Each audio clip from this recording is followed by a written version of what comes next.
L'imitation de Jésus-Christ, livre 4e du sacrement de l'Eucharistie, suite. Pourquoi donc ne suis-je pas plus enflammé en votre adorable présence? Pourquoi n'ai-je pas soin de me mieux préparer à la participation de vos saints mystères?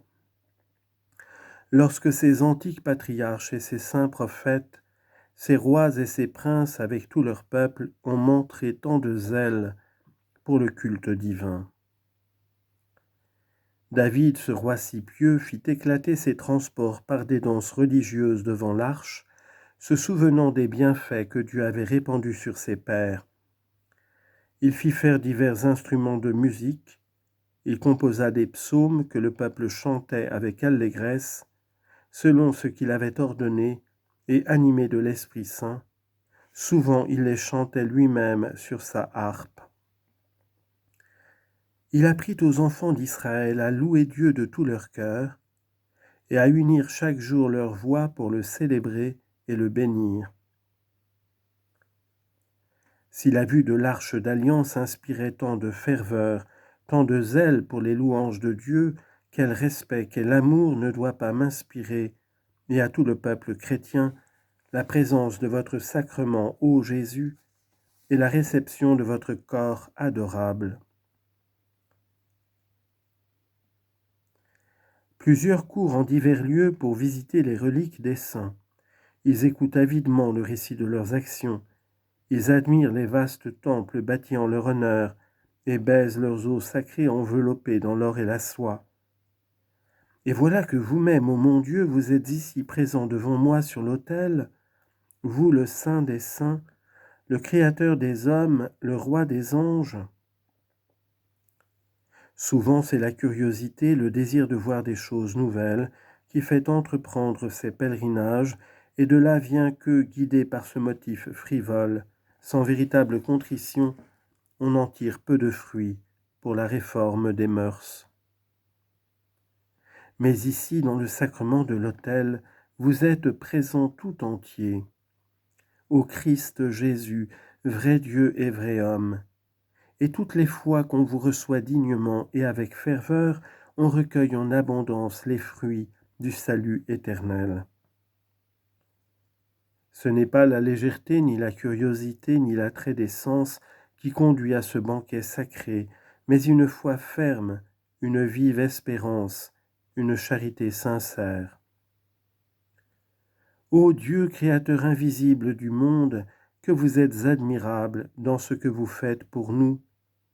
Avec quelle bonté, quelle tendresse vous veillez sur vos élus, vous donnant vous-même à eux pour nourriture dans votre sacrement. C'est là ce qui surpasse toute intelligence, ce qui, plus qu'aucune autre chose, attire à vous les cœurs pieux et enflamme leur amour. Car vos vrais fidèles, occupés toute leur vie de se corriger, puisent dans la fréquente réception de cet auguste sacrement une merveilleuse ferveur et un zèle ardent pour la vertu. Ô grâce admirable et cachée du sacrement, connue des seuls fidèles serviteurs de Jésus-Christ, car les serviteurs infidèles, asservis au péché, ne peuvent en ressentir l'influence. La grâce de l'Esprit Saint est donnée dans ce sacrement. Il répare les forces de l'âme et lui rend la beauté première que le péché avait effacée. Telle est quelquefois la puissance de cette grâce et la ferveur qu'elle inspire, que non seulement l'esprit mais le corps languissant en reçoit une vigueur nouvelle. Et c'est pourquoi nous devons déplorer avec amertume la tiédeur et la négligence qui affaiblissent en nous le désir de recevoir Jésus-Christ, unique espérance des saluts, unique espérance des élus et leur seul mérite.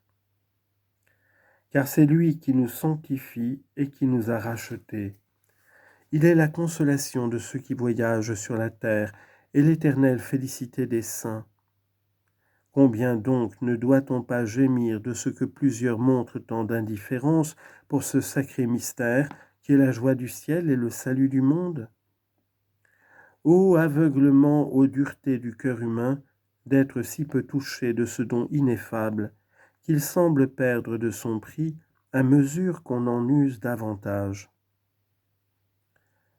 Si cet adorable sacrement ne s'accomplissait qu'en un seul lieu, et qu'un seul prêtre dans le monde entier consacrât l'hostie sainte, avec quelle ardeur les hommes n'accourraient-ils pas en ce lieu vers ce prêtre unique pour y voir célébrer les saints mystères.